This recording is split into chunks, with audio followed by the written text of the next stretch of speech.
Today let's see what is drift velocity. Okay, so far we know that current across a conductor is nothing but how much charge is flowing per unit time. We know that conductor, the charge carriers, mainly we consider electrons being the charge carriers. So let us assume a conductor is in cylindrical shape with the cross section area A. Now we have millions and zillions of electrons in them. Are they stationary, the electrons? No. As you know, the conductors have a lot of free electrons, so they are always in motion in the lattice. They are bound to lattice. They are free in the sense they are free in the lattice of the conductor.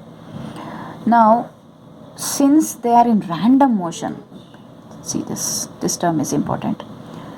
Random motion, their velocities will not contribute to current. That is because the velocity is also random. So all different possible velocities, direction of velocities. Since we have n number of electrons over there, lot of electrons. Yes. Whenever you consider one electron, there is always another electron which is moving with the same speed but exactly opposite direction, so that their velocity will cancel out and we don't have any current. So net current is equal to 0 in a conductor without electric field. But this is not the case when we apply an electric field E. Suppose I am applying electric field E here, positive potential, negative potential. Since electrons being negatively charged, they start moving towards the positive potential. See what is happening. We have all the velocities in the same direction contributing to current because of a significant motion. So there is significant transfer of charge from one point to another in a given time. That constitutes current. So current is dq by dt. Now, so when they start moving, do they move without any hurdles? No, it's not possible. When electrons begin to move, they accelerate. Of course they accelerate. What is the acceleration? Acceleration of charged particle in the electric field, eq by m. Now what do we have here? E is nothing but charge of electron minus E by m, right? Electron acceleration is negative, in the sense acceleration is in the direction opposite to the direction of electric field. Okay, fine, let's keep it like this. Now these electrons, while they are in motion, they collide with ions, lattice, and they come to halt. Again they start afresh. They come to halt, again they start afresh. One electron can come to halt in a fraction of a second, where another electron might move for a longer duration. But if you take the average, there is always, we can always define a time interval,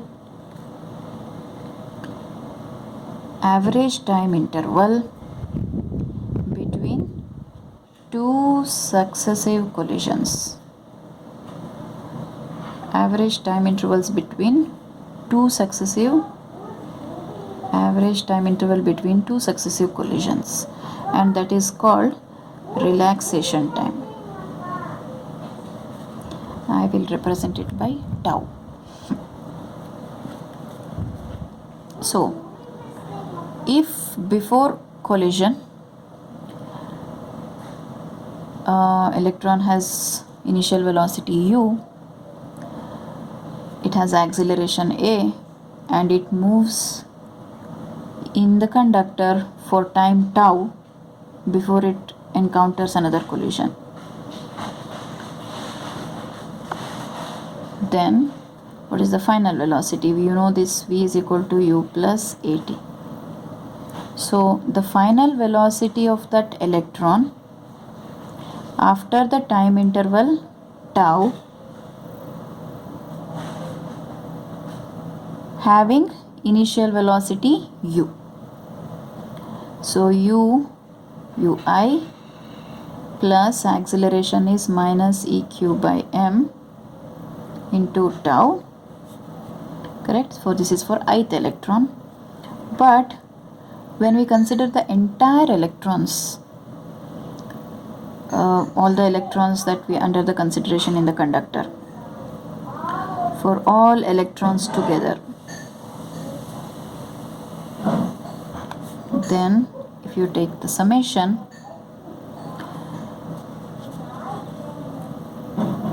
you know that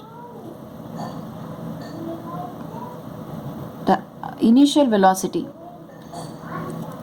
sum of all the initial velocities of all the electrons is 0. So what are you getting here? If you take average, then v is equal to, what are we left with? Minus eq by m into tau, right? So if you observe, all these are constants. Applied electric field is constant, charge is constant, yes, we have to write E by m, and tau, everything is a constant, so this becomes a constant. Of course, relaxation time depends on the type of the conductor, the type of the lattice, so it remains a constant. And that's why we have arrived at a surprising point that velocity of electrons in the conductor is a constant, and that is called drift velocity, denoted by Vd. Okay, now let us see what is the current. So for current, I know that current is dq by dt, so my job is to find out the charge. So let us see what is the total charge flowing across an area in time delta t. So charge is total number of electrons into charge of electron, which is minus E. What is total number of electrons? Total number of electrons, see, we have to define number of electrons per unit volume. That is because we are not considering the entire conductor here. We are considering only a part of the conductor maybe. So it is important that we define this quantity called number of electrons per unit volume. Am I in the field of view? Per unit volume. Okay. So total number of electrons will be small n times volume. Okay.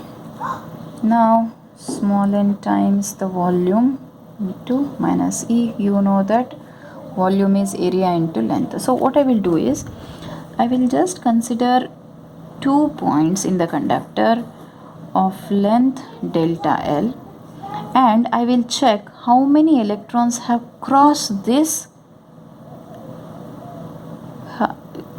distance in given time delta t. So how many number of electrons have crossed this in given time delta t?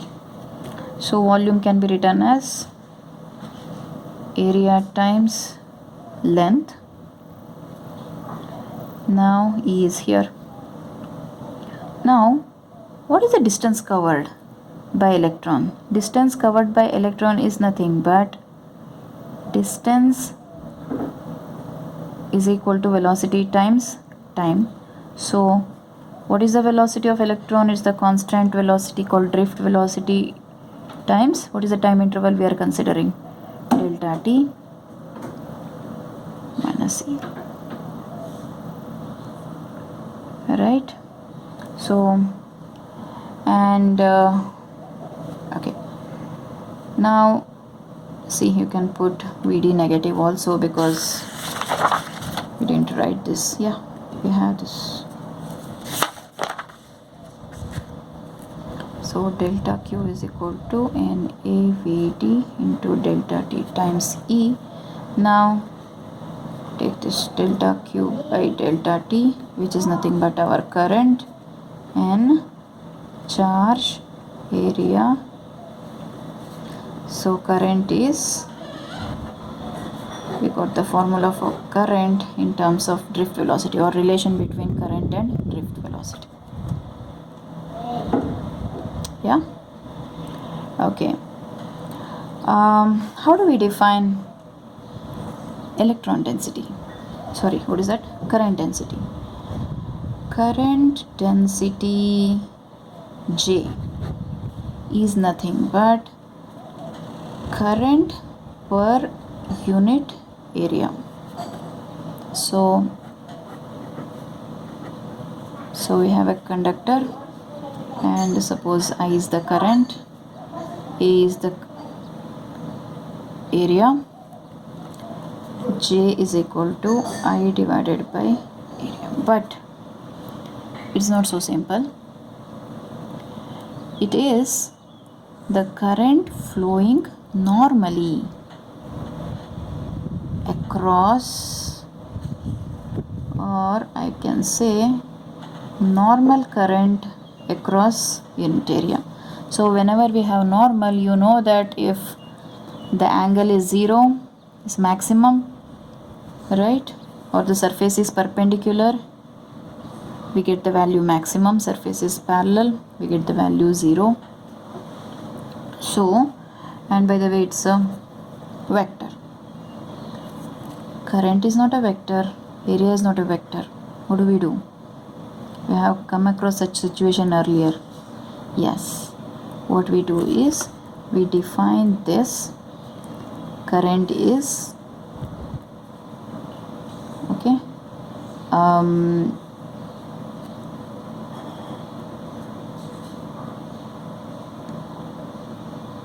Delta A area, or di is J dot ds.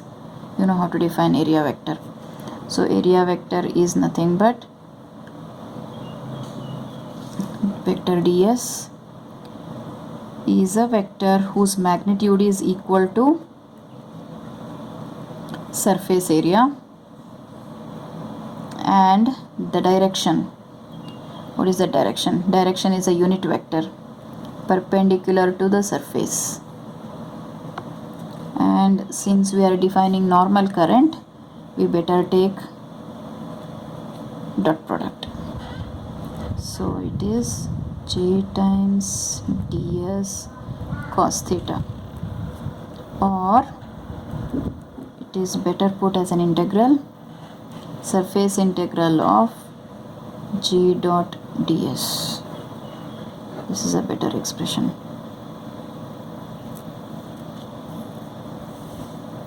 Got it? Yeah.